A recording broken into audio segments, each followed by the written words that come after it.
Voilà, amis de LMTV, bonjour. Merci de nous rejoindre et merci d'être à l'écoute de Parole de vie. Parole de vie qui est une émission qui justement communique la vie. Et c'est cela dont nous parlons, nous nous entretenons de cette parole de vie. Et nous avons vu que la vie est belle. La vie est belle parce qu'elle vient de Dieu.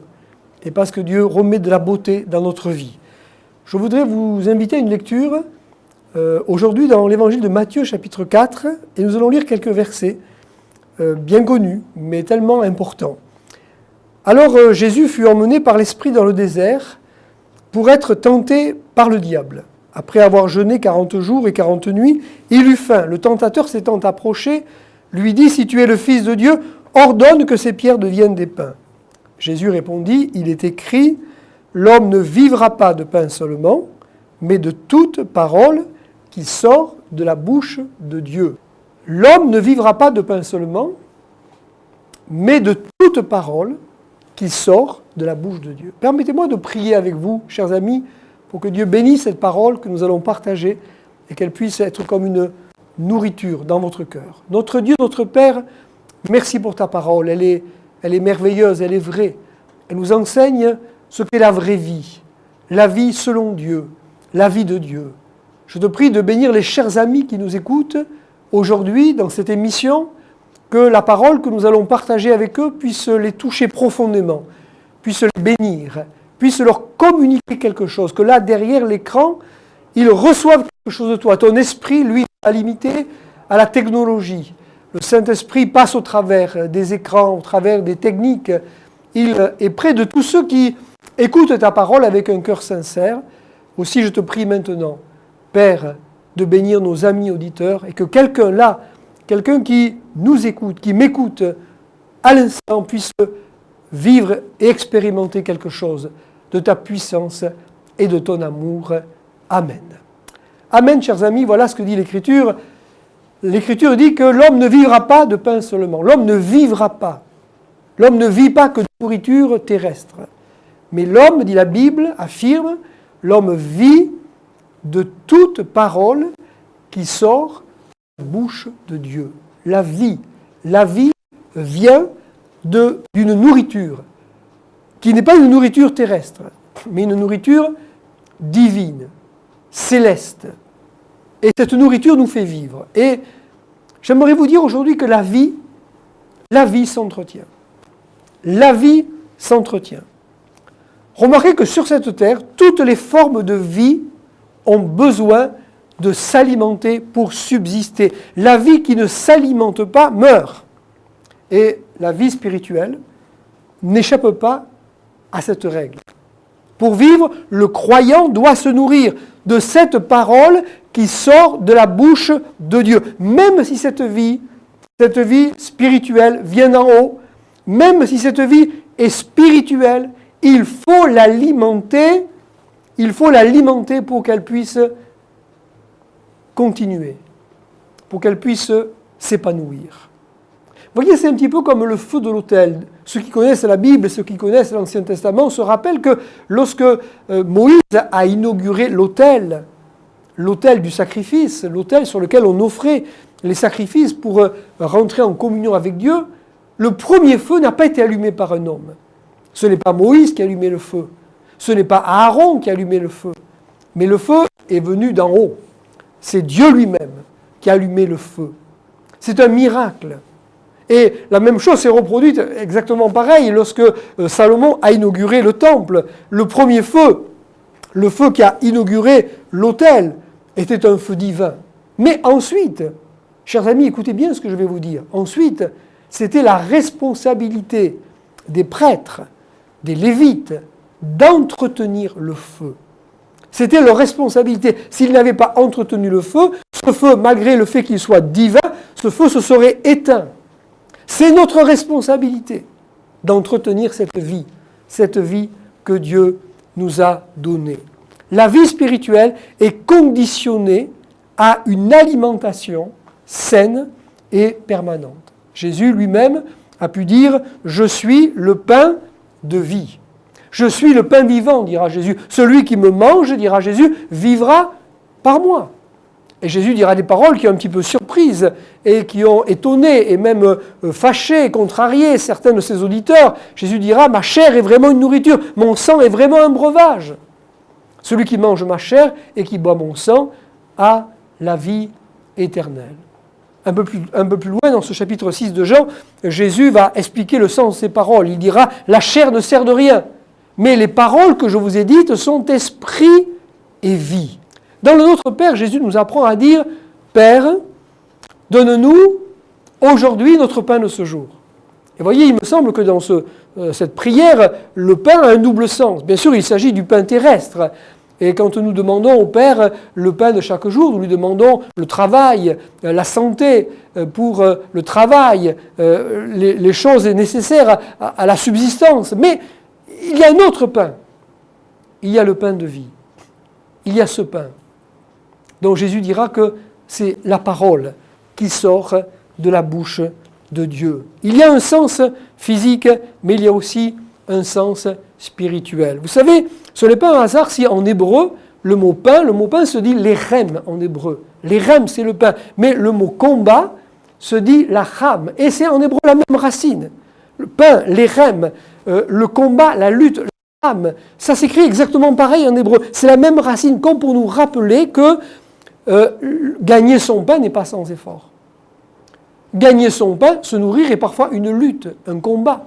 Le travail sur cette terre est parfois une lutte, un combat. L'homme doit lutter pour gagner son pain.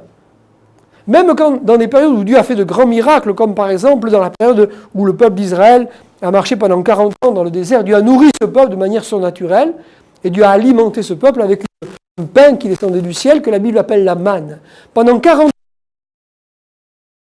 pour nourrir son peuple.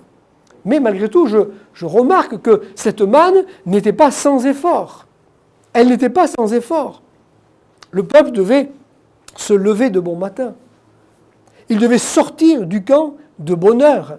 Parce que s'il tardait trop, l'Écriture dit que la manne fondait, elle disparaissait. Il devait la ramasser. Il devait la ramener au camp. Il devait la préparer. Voyez, chers amis qui m'écoutez, j'aimerais vous dire que la manne préfigure la grâce que Dieu nous donne, la grâce qui alimente notre vie, la grâce de la parole de Dieu, la grâce de la vérité. La manne symbolise cette grâce, mais la grâce nécessite notre participation.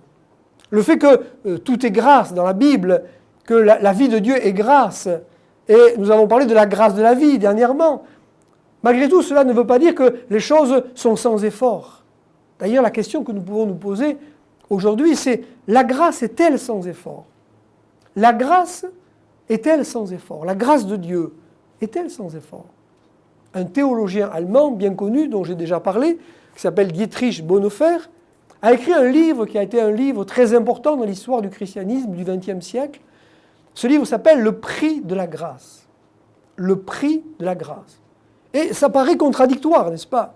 Parce que par définition, la grâce, c'est quelque chose de gratuit. Et comment peut-on parler du prix de la grâce? Il y a comme quelque chose d'antinomique, d'opposé, le prix de la grâce. Dans ce livre, ce théologien dénonce ce qu'il appelle la grâce à bon marché, la grâce sans repentance, la grâce sans la croix, la grâce sans la consécration. Il dira dans la préface de son livre, la grâce à bon marché est l'ennemi mortel de l'Église. Actuellement, dans notre combat, il y va de la grâce qui coûte. La grâce qui coûte. La grâce qui a un prix. Peut-être vous vous posez la question, mais quel est le prix de la grâce? Le prix de la grâce a d'abord été le prix que Jésus-Christ a payé lui-même. Mais ensuite, le prix de la grâce, c'est notre propre vie. Le Christ a offert sa vie pour nous. Et l'Évangile nous appelle à donner notre vie en retour. Le prix de la grâce n'est pas un petit prix, un petit bout de notre vie, un petit peu de notre temps, un petit peu de notre cœur. Non, le prix de la grâce, c'est le don de toute notre vie au Christ vivant et au Christ ressuscité. Jésus illustre cela dans différentes paraboles. Par exemple, dans cette parabole où un homme cherche de belles perles. Et quand il a trouvé la perle de grand prix, il vend tout ce qu'il a. et il achète la perle. Une autre parabole parle du royaume de Dieu comme étant un trésor caché dans un champ. Celui qui le trouve vend tout ce qu'il a et achète le champ. Il vend tout ce qu'il a parce qu'il a trouvé quelque chose qui a tellement de valeur, tellement de prix. Chers amis, ce que nous avons trouvé, c'est Jésus-Christ. Il est l'expression même de la grâce de Dieu. Mais cela réclame aussi le don de notre vie. Jésus dira que pour le suivre, si quelqu'un veut venir après moi, dira Jésus, qu'il renonce à lui-même, qu'il se charge de sa croix et qu'il me suive. Le prix de la grâce, c'est de suivre Jésus jusqu'au bout et de lui donner toute notre vie. Il me semble que parfois, dans les milieux chrétiens, dans les milieux évangéliques, beaucoup de gens ont une fausse conception de ce qu'est la grâce. Et j'aimerais, quelques instants, évoquer ce que la grâce n'est pas. La grâce, ce qu'elle n'est pas. Déjà, je voudrais dire que la grâce biblique n'est pas un prétexte à la paresse, ou au laisser-aller, ou au relâchement. Elle n'est pas non plus statique, ni prétexte à une vie de compromis. Je voudrais rappeler 3 choses importantes concernant la grâce. D'abord, la grâce, c'est la motivation, pour ne pas dire l'énergie pour l'œuvre de Dieu. Vous voyez, la grâce ne nous laisse pas oisifs. Au contraire, la grâce nous communique une énergie. C'est ce que Paul nous dira dans 1 Corinthiens chapitre 15, verset 10. Paul dira, par la grâce de Dieu, je suis ce que je suis, et sa grâce envers moi n'a pas été vaine. Loin de là, dira Paul. J'ai travaillé plus que tous, non pas moi toutefois, mais la grâce de Dieu qui est avec moi. Vous voyez, la grâce de Dieu n'a pas laissé Paul oisif. Au contraire, elle a été un facteur de motivation. Elle a été une énergie dans la vie de Paul. Paul a beaucoup travaillé. Il a beaucoup travaillé. La grâce de Dieu n'a pas fait de lui un homme paresseux, pensant que voilà, ça y est, tout est grâce, tout est cadeau, et je reste tranquillement, tranquille chez moi, les bras ouverts, à recevoir les dons de Dieu, les cadeaux de Dieu. Non, Paul dit qu'il a travaillé, plus que tous. Mais Paul dit, non pas moi toutefois, mais la grâce de Dieu qui a été avec moi. Et ce principe, chers amis, nous le retrouvons constamment dans l'Écriture, dans le livre des Actes, chapitre 18, verset 27, comme il voulait passer en Achaïe, les frères, il est question d'un homme qui s'appelle Apollos, l'y encouragèrent et écrivirent aux disciples de bien le recevoir. Quand il fut arrivé, il se rendit, par la grâce de Dieu, très utile à ceux qui avaient cru. Vous voyez, il se rendit très utile. La grâce de Dieu ne l'a pas laissé oisif. Apollos n'est pas resté les bras croisés à attendre que tout tombe du ciel. Non, par la grâce de Dieu, l'Écriture dit qu'il se rendit très utile. Et je crois que par la grâce de Dieu, nous pouvons servir le Seigneur. Nous pouvons travailler pour le Seigneur. La grâce, c'est la motivation. C'est une énergie, la grâce, qui nous pousse à offrir nos vies au Seigneur, à le servir, à être ses témoins. La grâce, une puissance, une force pour nous faire aller de l'avant. La deuxième chose que je note dans l'Écriture, c'est que la grâce, c'est la croissance et le développement spirituel. Dans la deuxième épître de Pierre, au chapitre 3, verset 18, 2 Pierre 3, verset 18, Pierre dira « Croissez dans la grâce et dans la connaissance de notre Seigneur et Sauveur Jésus-Christ. » Croissez dans la grâce. Vous voyez, la grâce ne nous laisse pas statiques. La grâce ne nous laisse pas dans le même état que lorsqu'elle nous a trouvés. Non, la grâce est comme un terreau dans lequel on vient s'enraciner et qui nous permet de grandir et de nous épanouir. La grâce, c'est la croissance. C'est la croissance, c'est le développement spirituel. Un enfant doit grandir. Personne ne trouverait normal qu'un petit enfant reste petit enfant, qu'un bébé reste bébé. Non, nous attendons, lorsque nous faisons des enfants, à ce que nos enfants grandissent, se développent, deviennent des adultes, de beaux jeunes hommes, de belles jeunes filles. Eh bien, Dieu s'attend à ce que la grâce produise de la croissance dans nos vies. La grâce, c'est cet amour de Dieu, cette présence du Christ en nous, une présence aimante, une présence puissante, une présence vivante qui produit des changements et des transformations dans nos vies. La grâce, ce qu'elle n'est pas. Mais la grâce, c'est aussi, la troisième chose que je voudrais souligner, c'est la victoire sur le péché. La victoire sur le péché. Dans Romains chapitre 6, verset 14, l'apôtre Paul dira « Le péché n'aura point de pouvoir sur vous, puisque vous êtes non sous la loi, mais sous la grâce. » Vous voyez, chers amis, il y a des gens qui pensent que la grâce de Dieu, c'est une permission, peut-être, de faire n'importe quoi, d'agir à sa guise. Non, la grâce n'est pas une liberté de commettre le péché en se disant, eh bien, je peux commettre des péchés, de toute façon, Dieu va me pardonner, Dieu est bon, Dieu est fidèle. Oui, c'est vrai, Dieu est bon. Oui, c'est vrai, Dieu est fidèle. C'est vrai que la Bible dit qu'il ne se lasse pas de pardonner. Mais la grâce, c'est une présence. C'est la présence de Christ en nous. Et c'est cette présence qui nous donne en nous la force de dire non au péché. Avant, nous n'étions pas capables de dire non au péché. Nous étions dominés par nos pulsions, dominés par nos sens, dominés par nos convoitises, dominés par le prince de ce monde qui nous menait à sa guise. Nous n'étions pas capables de lui dire non. Mais la grâce, c'est une présence, c'est une force, une puissance qui nous permet de dire non au péché. Tu peux résister au péché. Tu peux changer de vie. Tu peux sortir de tes addictions. Tu peux sortir de ta faiblesse. Parce que tu vis sous la grâce, non plus sous la loi. Vous n'êtes plus sous la loi. Ce n'est pas simplement une loi qui nous dit tu ne dois pas faire ceci, tu ne dois pas faire cela. C'est une présence en nous qui fait que tout d'un coup le péché nous paraît quelque chose d'horrible, de hideux, quelque chose qui nous fait prendre en dégoût le péché.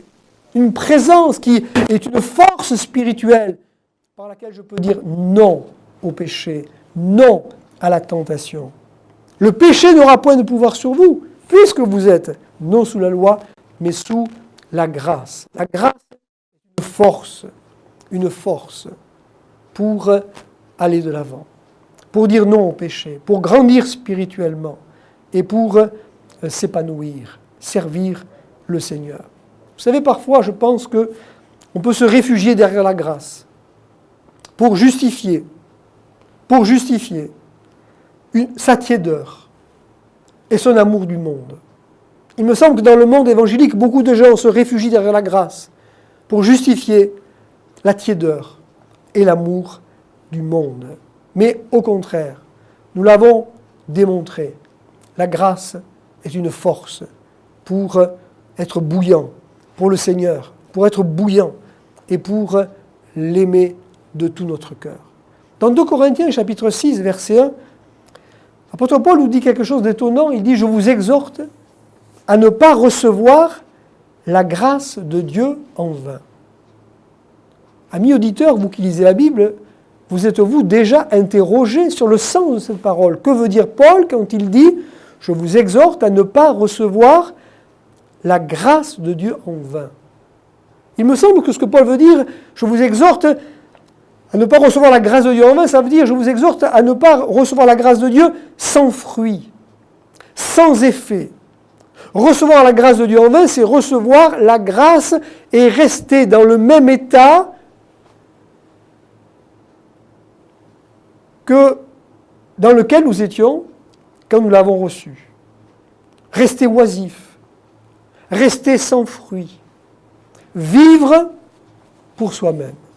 Vivre pour soi-même. Or, s'il y a une chose que la grâce fait en nous, c'est de nous rendre capables de ne plus vivre pour nous-mêmes, justement. Elle nous rend capables d'aller vers les autres. Je pense à ce texte merveilleux de Corinthiens où Paul dira « L'amour de Christ nous presse ». Parce que nous estimons que si un seul est mort pour tous, tous donc sont morts. Et qu'il est mort pour tous, afin que ceux qui vivent ne vivent plus pour eux-mêmes, mais pour celui qui est mort et ressuscité pour eux. La grâce m'amène à ne plus vivre pour moi-même, mais pour celui qui est mort et ressuscité pour moi. Alors oui, la vie d'en haut, la vie spirituelle est une grâce. La vie d'en haut, la vie spirituelle est une grâce, mais une grâce qu'il faut entretenir et qu'il faut faire fructifier. Dieu nous a donné beaucoup de choses merveilleuses. Par exemple, Dieu nous a donné sa parole, pour alimenter cette vie. L'homme ne vivra pas de pain seulement, mais de toute parole qui sort de la bouche de Dieu. Dieu nous a donné sa parole, c'est une grâce. Mais que faisons-nous de cette grâce? Dieu nous a donné son esprit, son souffle, qui nous vivifie, qui nous régénère. C'est un don. Le Saint-Esprit est un don, un cadeau, mais que faisons-nous de cette grâce? Dieu nous a donné la prière. La prière pour connecter avec le ciel. Que faisons-nous de cette grâce? Enfin, Dieu nous a donné l'Église. L'Église, pour faire fructifier cette vie que nous avons reçue. L'Église, quel cadeau merveilleux. Que faisons-nous de cette grâce? Je pense, pour terminer, à cette parole de l'apôtre Pierre, où Pierre montre bien l'équilibre nécessaire entre ces deux choses. Si vous permettez que nous puissions lire ensemble ce merveilleux texte, ce texte important dans la deuxième épître de Pierre, chapitre 1er, verset 3, Pierre dira « Sa divine puissance nous a donné tout ce qui contribue à la vie et à la piété, au moyen de la connaissance de celui qui nous a appelés. Sa divine puissance nous a donné tout ce qui contribue à la vie et à la piété. » Mais je remarque qu'au verset 5, Pierre dit « À cause de cela même, faites tous vos efforts, pour joindre à votre foi la vertu la connaissance, à la connaissance la maîtrise de soi, à la maîtrise de soi la patience, à la patience la piété, à la piété l'amour fraternel, et à l'amour fraternel la charité. » Voyez, d'un côté, Dieu nous a tout donné. Et de notre côté, la Bible dit « Faites tous vos efforts ». Je remarque que le tout donné de Dieu n'exclut pas les efforts nécessaires à son entretien. Pierre dit « Efforcez-vous ». C'est un terme très fort en grec, spoudazo, qui vient de spouder, qui veut dire le sérieux, la gravité, la diligence. Faites tous vos efforts. Si la vie ne s'entretient pas, eh bien on finit par la perdre. Et je pense, pour terminer, à cette église dont il est question dans l'Apocalypse, l'église de Sardes, où le Seigneur dit une parole qui m'a toujours touché, bouleversé, interpellé, qui m'a mis sur mes gardes. Le Seigneur dira, tu passes pour être vivant, mais tu es mort. Tu es mort. Je connais tes œuvres. Je sais que tu passes pour être vivant et tu es mort. Wow! Il y a une apparence de vie, mais la réalité de la vie a été perdue. Elle n'a pas été entretenue. Un peu plus loin, l'apôtre dira, rappelle-toi donc comment tu as reçu cette parole, comment tu l'as entendue. Garde-la et repens-toi. Garde-la. Il ne l'avait pas gardée, il ne l'avait pas cultivée, il ne l'avait pas entretenue. Chers amis, la vie s'entretient. Vous avez reçu la vie. Vous avez reçu la grâce de la vie. Mais rappelez-vous, l'homme ne vit pas de pain seulement, mais de toute parole qui sort de la bouche de Dieu. Amen. Prions ensemble, s'il vous plaît. Père, merci de nous avoir donné ta parole. Merci de nous avoir donné la grâce de la vie. Merci pour cette vie qui s'entretient. Tu nous as donné tous les ingrédients nécessaires pour que cette vie soit entretenue et plus que cela, qu'elle s'épanouisse, qu'elle puisse fructifier et qu'elle puisse croître et grandir en nous. Bénis les amis qui nous écoutent, qu'ils puissent expérimenter cette puissance de vie, qu'ils puissent expérimenter la qualité de cette nourriture divine et spirituelle. Bénis les Pères, je te prie. Au nom de Jésus, Amen.